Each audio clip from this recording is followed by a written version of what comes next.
Hello everybody and welcome to another episode of The Mything Link, the tipsy talk show obsessed with all things mythological, from the icons to the iconauts. Ugh.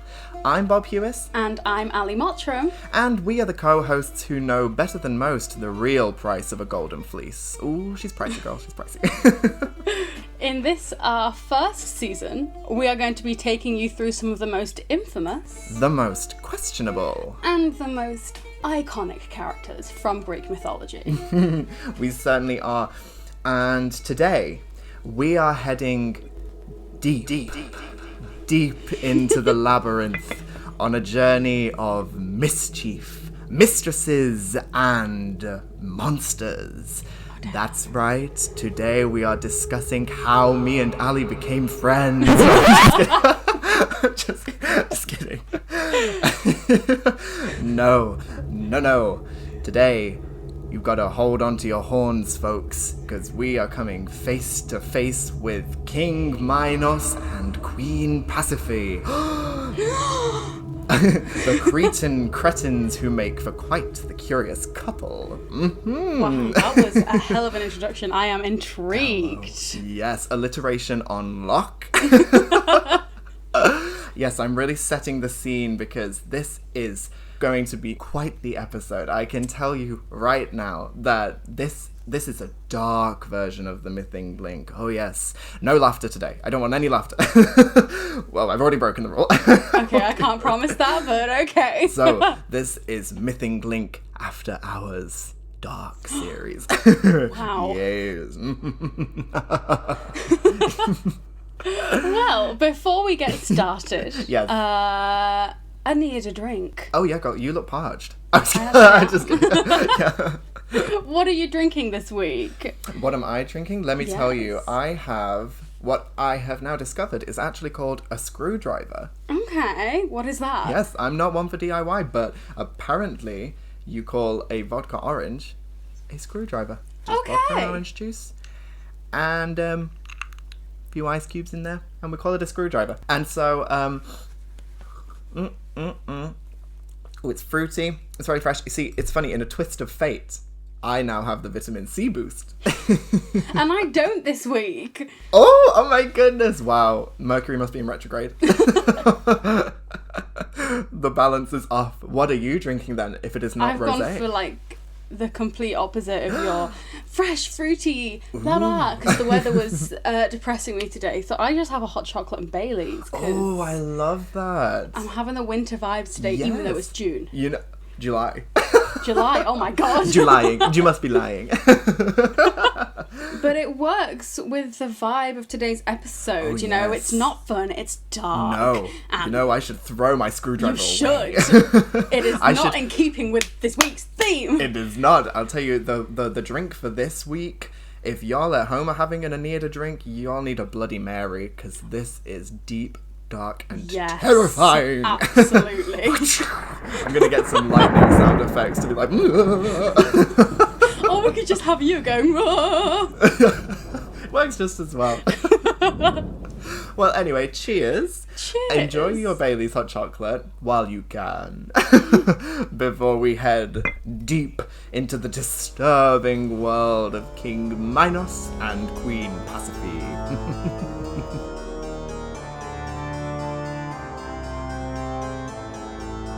So, we are going to jump straight into your pop quiz. Okay. I'm breaking all the sound effects. Okay, so I know where they're gonna be. Okay, that's nice. So I'm gonna get the creepy clock up. And let's watch as your thrilling 30 seconds count down. Sorry, everything has a dark theme this week, I'm telling you that right now. I shall count you down in 3, 2, 1, go! Okay, so I know basics about this. I think I forgot how to pronounce it. Pasiphae. I think she maybe did the dirty with a bull, which I mean isn't not normal in Greek mythology. We know that, and it resulted in the Minotaur, and then we've got the labyrinth, and that's literally all I know. Is my time up here? Oh, yeah. 10 seconds left. Fill it with pizzazz. And that's your time. That's your time. Well, I think that was comprehensive and with added panache. Yes. But I definitely think so. Dirty with a Bull, we are coming back to that, honey. Don't you worry about it. But there is a whole lot more to King Minos and Queen Pasiphae. The creeps of Crete, as I like to call them. They are a couple who we don't stan. We do not. Okay, alright. No. If they are even close to icon at the end of this episode, we've both failed at our jobs. Because icons they are not. But I can't wait to get into it with you. So, we are going to be telling 3 stories today by the fireside. Although there's no fire, don't worry. But this first one is called Hocus Pocus. Just make sure you pay us. Okay. This is sounding very like a Halloween episode. Honestly, we should have saved this for October, but we're bringing Halloween to today. Yes, it is very ooky spooky, Greek mythologic ooky, and all of that business. So yes, Hocus Pocus. Just make sure you pay us, because honey, we don't put out for free.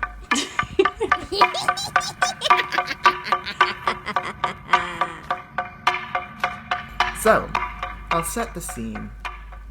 Minos is the son of Zeus and Europa. And in fact, his birth came from, as we have first encountered in our premiere, when Zeus transformed himself into a beautiful white bull. A white bull? Bear that in mind, listeners. To abduct Europa. So Zeus, we know, god of gods, lightning, thunderbolts, all of those good things. Europa is the embodiment of Europe, and also Asia, because the line was blurred when this was written.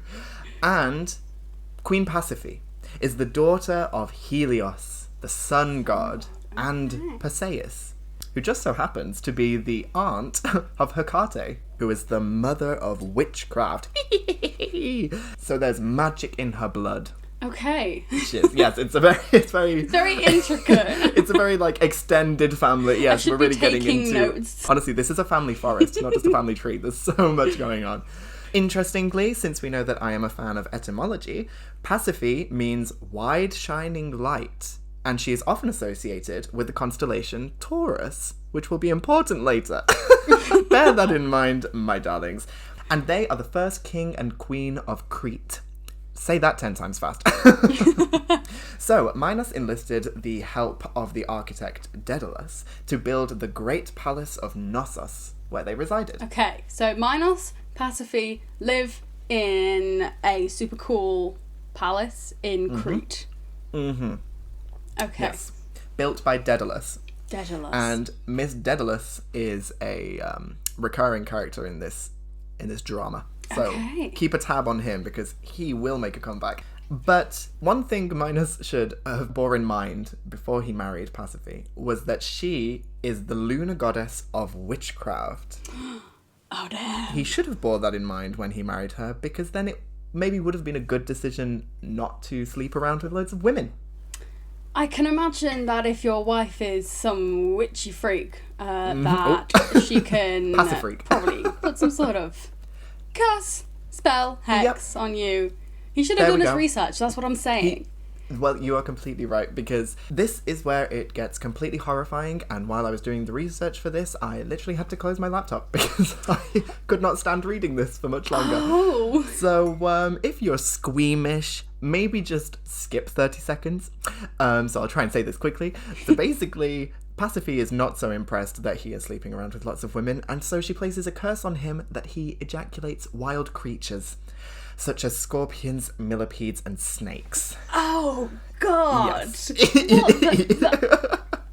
I mean, props to her. That is a good curse. That's a curse. That is a curse, honey. How painful. It's like... Precisely. I would think it would be painful for him, but the real kick of it is the fact that it kills any woman who he sleeps with.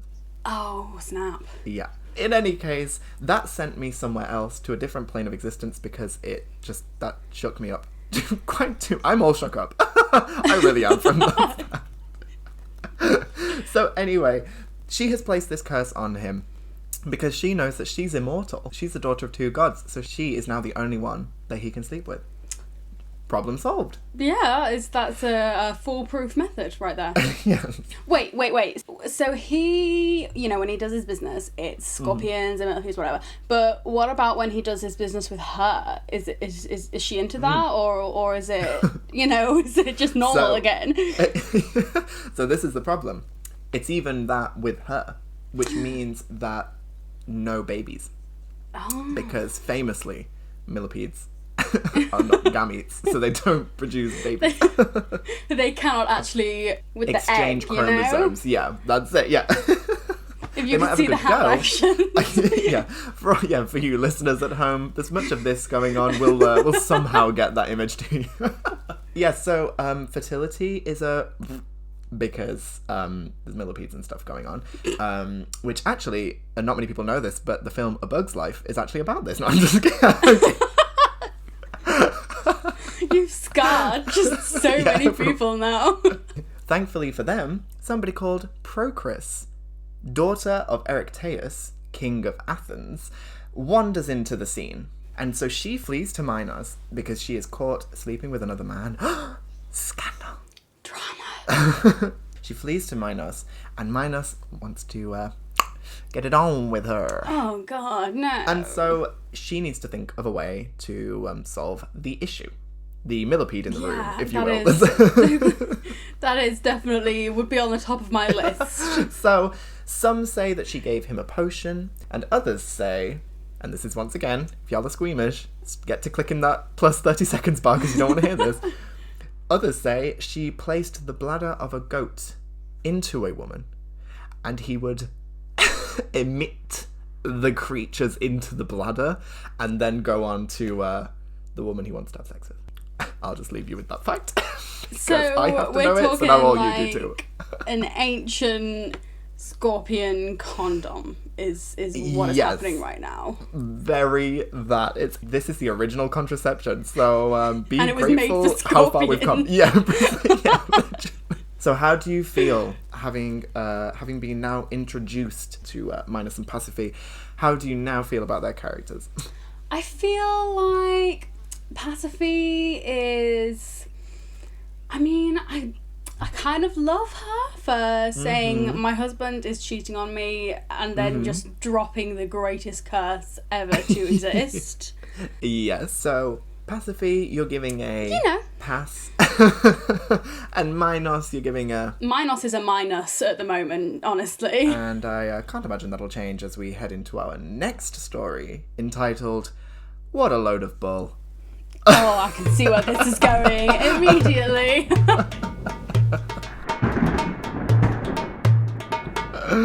Yes, honey, we are coming to the origins of the Minotaur.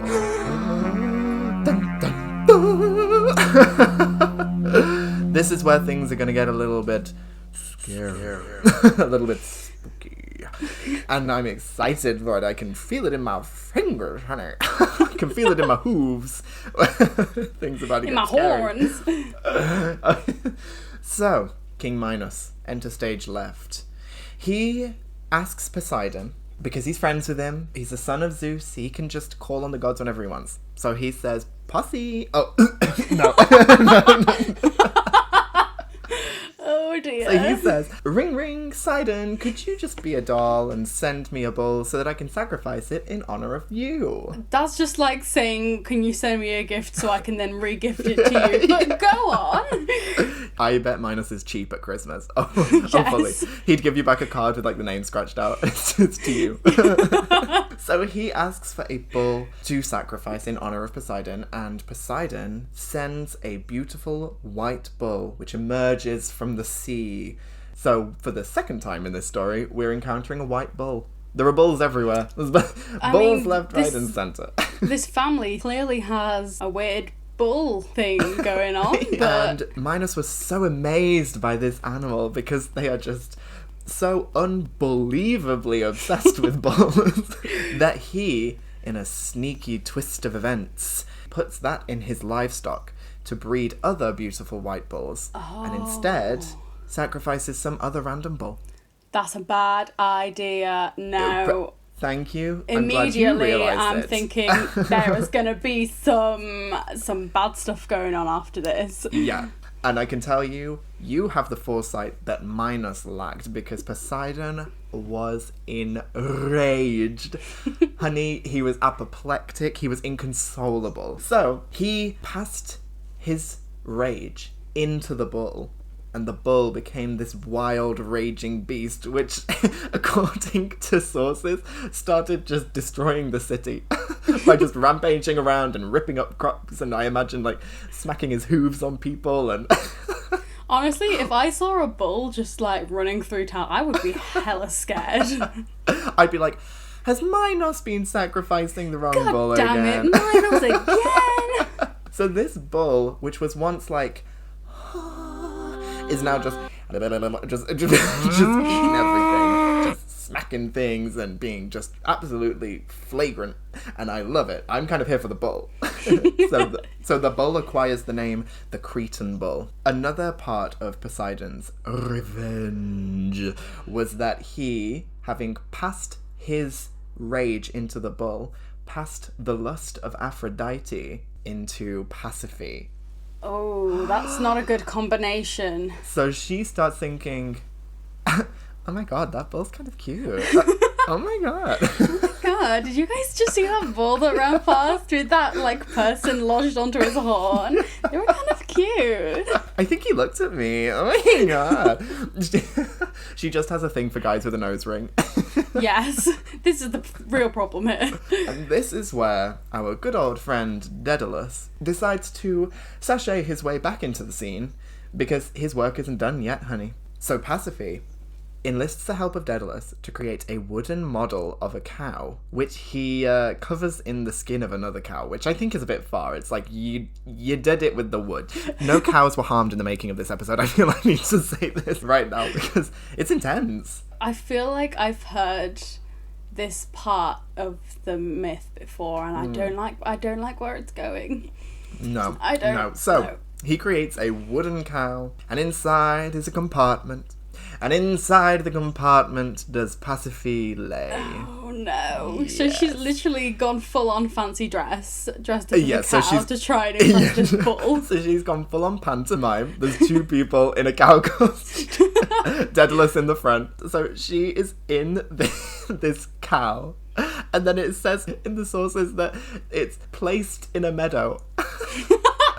Which just cracks me up, because I just imagine her in this cow costume, like, oh god, it's so unwieldy, but I gotta get to this meadow. So she's left in the middle of a meadow, and this angry bull comes, and here I quote GreekGodsAndGoddesses.net.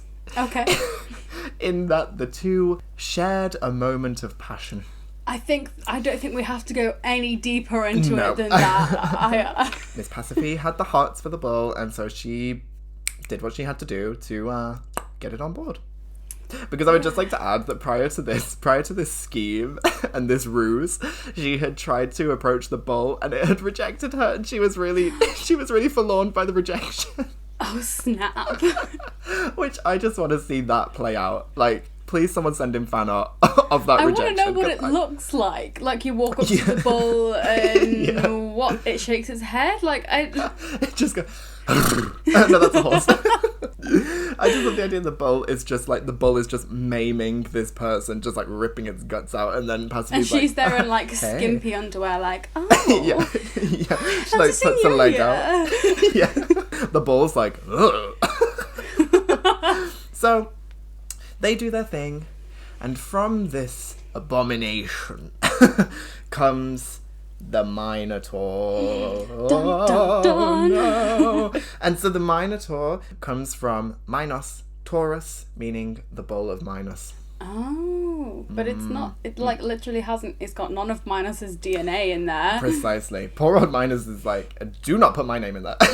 I had nothing to do with this. But this is my favourite thing. So here I'm quoting Britannica.com. The Minotaur is a fabulous monster of Crete. Well, as long as he's fabulous, then I don't really mind. Got like a feather boa on.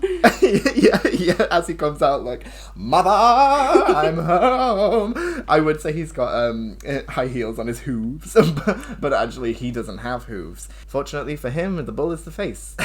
Or is that unfortunate? I don't know. Would you rather have your body be the bull and your head be the human, or your body be the human and your head be the bull? Let me know.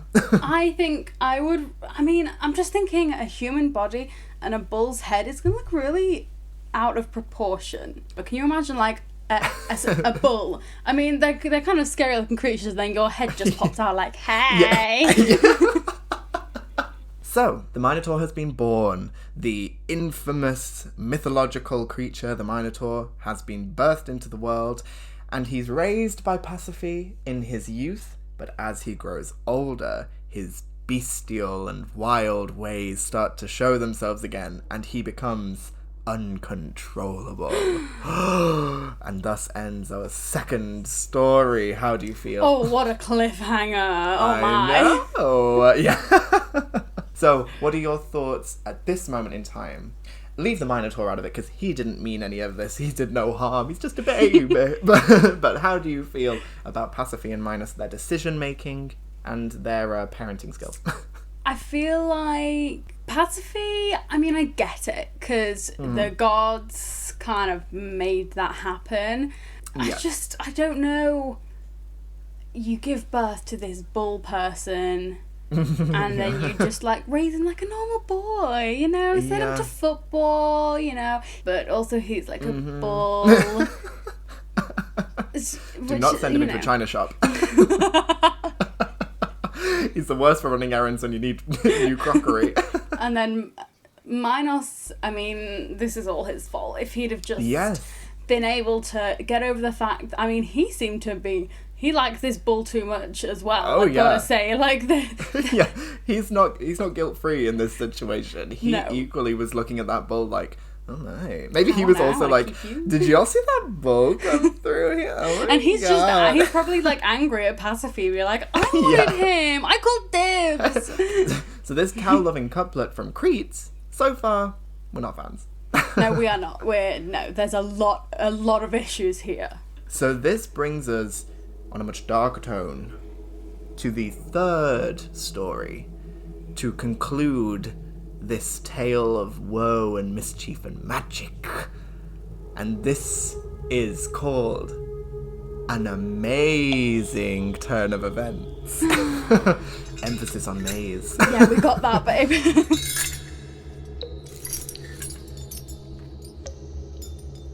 I really want to make a joke about the fact that Pasiphae doesn't agree with violence because she's a pacifist, but it hasn't come up yet, so I'm just going to say it now. I'm just going to put that out there, and y'all can enjoy it. Fair enough. That's the end of that, yeah. And that's the end of that section. So, we have reached the final story of King Minos and Queen Pasiphae, and once again, the Shady Boots Queen, Daedalus, has his little finger in it. Really? He's back again? Back again. I'm starting to think he's the problem. I don't just keep out of it, dude. Yeah. So, Daedalus, Shady Queen of Crete, is asked by Minos to build a vast labyrinth in which to place the Minotaur in the centre. Again, we're placing bulls in places. Yeah, but the bull's it's just getting dropped everywhere. It's a lot harder than it sounds. The bull is just like, can y'all stop? And, the Minotaur is placed into this vast underground maze and is fed human sacrifices. Well, that makes me think that Pasiphae is not a pacifist if she's okay with eating. Yeah. And here's how that goes. Here's how the human sacrifices work. Because I'm sure you're all wondering, what's the mechanics of that? I do. I want to know. Where'd you get them? Yeah. How do I sign up? I know what you're thinking. So, the bull had been captured by our good friend and Hera's least favourite son-in-law, Hercules! Yay! The Cretan bull was in fact Hercules' seventh labour. Okay. So the bull is taken to Eurystheus, but it, and I quote wikipedia.org, nice. The bull broke loose and wandered into Marathon. It felt like having a trot. And it wandered into Marathon, and it got put in a pen as part of a competition set up by Aegeus, king of Athens. Okay. And in this competition, one of Minos' sons, Androgeus, decided to compete. And the bull, once again, broke loose from its pen. I think people... Oh, that rhymed. Oh, my. The bull, once again, broke free from its pen. Hi, diddle-dee, riddle me three.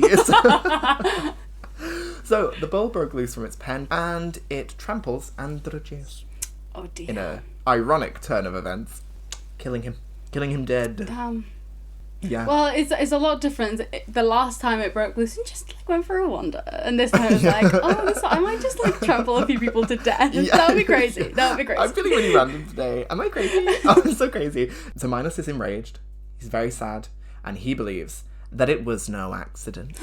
He's calling Bull, and he's saying, "There's no way that Bull accidentally trampled on my son. You did it on purpose, Aegeus." And much like Hera, who said, "This is rigged," he said, "This is rigged.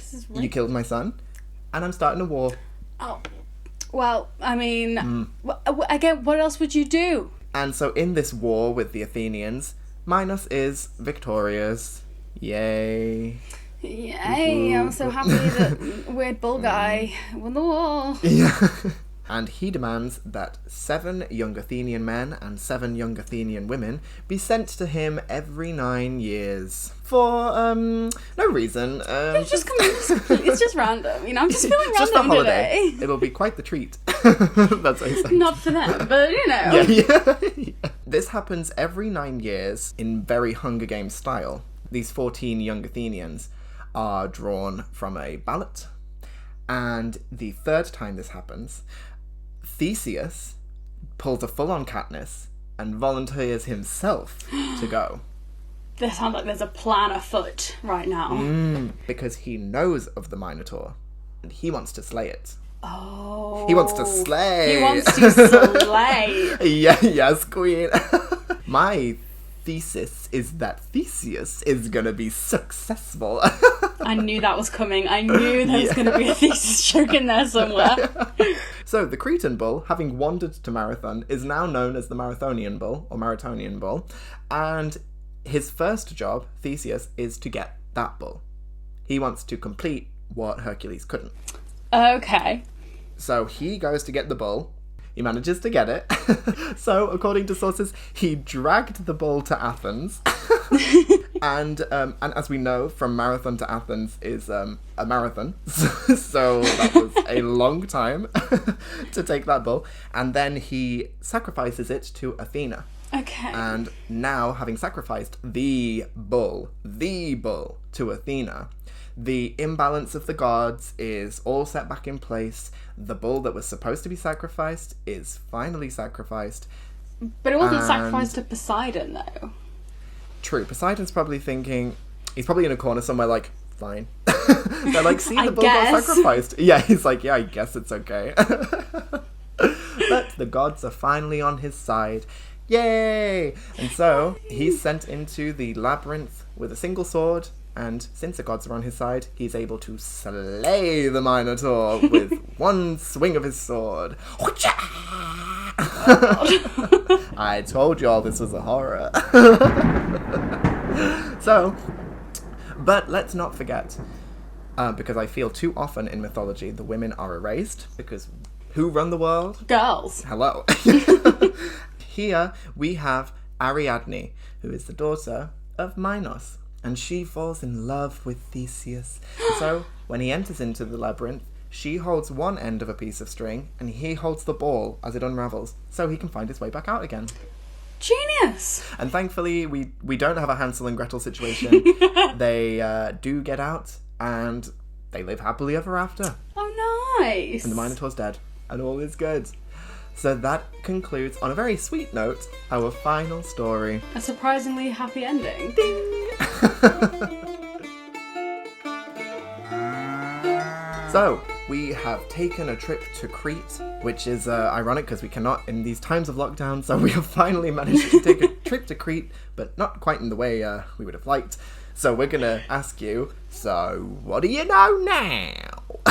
I'm trying to bring that back. I will try and make it work. So I shall count you down in an equally creepy voice. Oh, I've lost it. So I will count you down in 3, 2, 1, go!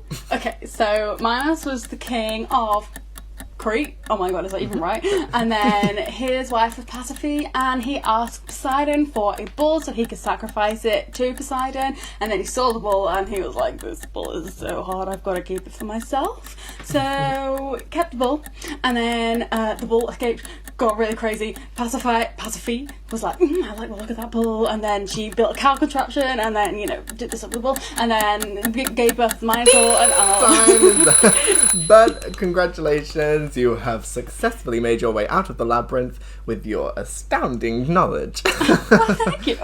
I mean, you definitely, I think probably deliberately failed to mention the millipede situation. I think I'm just, that's blocked away in my brain, and I'm never going to think about it again. So, I think this won't be such a difficult choice for us, but I suppose we'd better ask, where do Minos and Pasiphae, the Kim and Kanye of Crete, sit on the iconometer? I'm thinking low. Low. I might even be thinking like the lowest that we've done so far, because there's been no redeeming. On everyone else there's been kind of redeeming features, but on these guys none whatsoever. Yeah, but none. I completely wholeheartedly agree with you. Like, last week I defended Hera for being painted by the hand of the patriarchy. This is true. Pasiphae is just a downright hokey pokey spooky witch woman who I do not agree with in any which way. In any which way. She has a taste for the beef, and I got beef with her, and I got beef with Minos too. Let's send them down there to the Hades, to the Tartarus of our iconometer. The Tartarus of the iconometer. Oh my god. So, there we go. We have concluded our first ever Dark After Hours Mything Link. Next time we'll definitely time it better, so it's on a Halloween.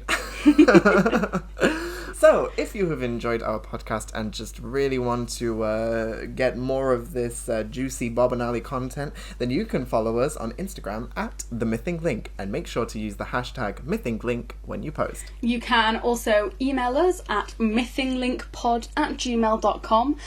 You can send us questions, fan art, ideas for future episodes, anything you want, really. Honestly, it'll be nice to hear from you. It certainly will. Rate our podcast wherever you consume our voices. Leave a comment and tell your friends about us. If you have any. Spread the word. Yeah. Spread the word. We just we want to be spread. Please spread us. we're so Please desperate. spread us wherever you can. Yeah. So next week we shall be handing back the reins to our expert mythologian, if that's a word. I like that word. I hope it's a real word. So, Miss Mottram, where are you taking us next week? We want to know. Next week I am taking you on the wonderful trip of Jason and Medea. We're talking Golden Fleece, we're talking the Argonauts. It's going to be a whole thing. I cannot wait. It sounds exotic, it sounds adventurous, and it sounds Minotaur free, and that's the way I like it. So, we hope that you have had a good time. We know that we have, and we'll see you next week on the Mything Link. See you next week. Bye, guys. Bye.